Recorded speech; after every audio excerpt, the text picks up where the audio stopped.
Antropologia. Antropologia é mais um instrumento que a gente usa de uma ciência para a gente fazer uma teologia mais confiável, mais uma teologia mais segura, uma teologia mais real. Não uma teologia como a gente tem, que é uma teologia dogmatizada, né? Ela vem para apenas dizer o que já está colocado, não vai questionar, engole do jeito que está. Isso não é teologia, isso é qualquer outra coisa, mas teologia não é. Teologia, ela é a questionadora, é ela que dá autoridade para isso.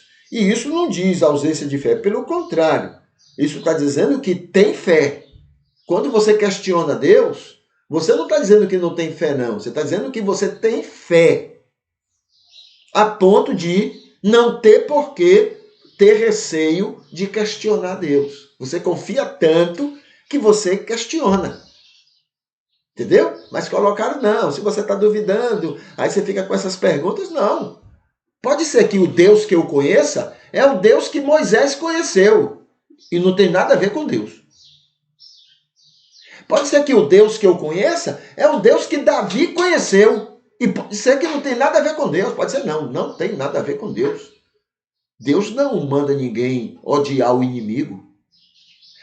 Pode ser que o Deus que eu conheça é o Deus que Paulo conheceu e não tem nada a ver com Deus.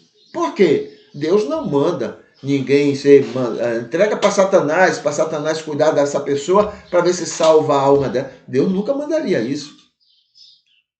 Entendeu? Então tem que questionar esse Deus. Que Deus é esse? É o Deus dos israelitas? Um Deus vingativo, briguento, confusento, que gosta de guerra? Ou é o Deus de Jesus, que é amor e que manda dar a segunda face e que manda andar a segunda milha? Que Deus é que eu creio? É isso que a teologia ajuda a gente, né? E a antropologia nos ajuda nisso, porque para conhecer bem Deus, a gente tem um vestígio maravilhoso que é o próprio ser humano. E a antropologia trabalha exatamente isso. Então tá aqui. Nos tempos primórdios, né, da antropologia, Homero e Hesíodo e os filósofos pré-socráticos já se questionavam a respeito do impacto das relações sociais sobre o comportamento humano. Eles já estudavam isso, né? Primeiro, ou vendo este impacto como consequência dos caprichos dos deuses, como enumera a Odisseia de Homero e a Teogonia de Hesíodo, né? Então os homens se comportam porque os deuses vão trocando de ideia. Essa foi a primeira maneira que eles pensavam. Segundo, ou como construções racionais, valorizando muito mais a apreensão de realidade no dia a dia de experiência humana, como preferiam os filósofos pré-socráticos. Então, em vez de ser os deuses que manipulam o comportamento das pessoas, esses comportamentos são resultado do desenvolvimento individual. Os indivíduos vão tomando suas próprias decisões e tendo os seus próprios comportamentos.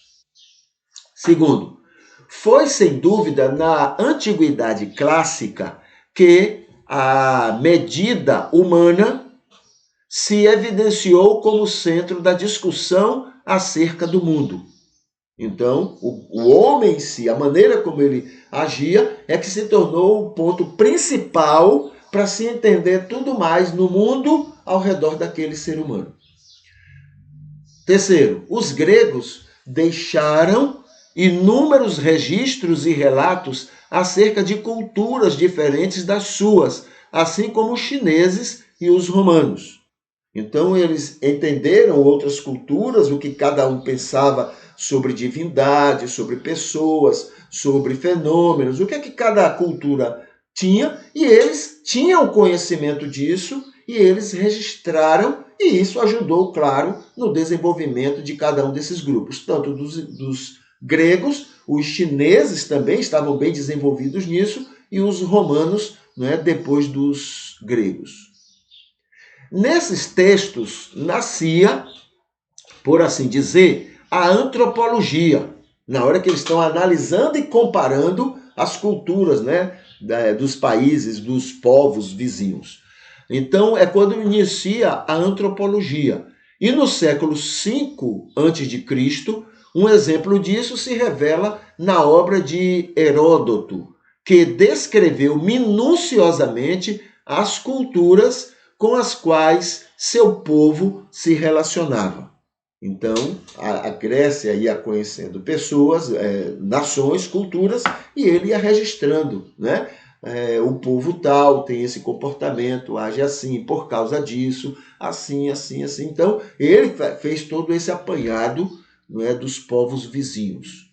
E no quinto diz assim: da contribuição grega fazem parte também as obras de Aristóteles acerca das cidades gregas. Então, ele escrevendo sobre a cultura dessas várias cidades, e as de Xenofonte a respeito da Índia. Então, aquela cultura indiana que eles também passaram a conhecer, Xenofonte também passou a registrar como era que eles, né, viviam, como é que eles se comportavam em sociedade, individualmente e assim sucessivamente. Tá bom? Então isso é o que é colocado como os primórdios da antropologia, do estudo do comportamento humano, né, dentro das sociedades, e isso ajuda a compreender o ser humano, né, através dos olhos da antropologia.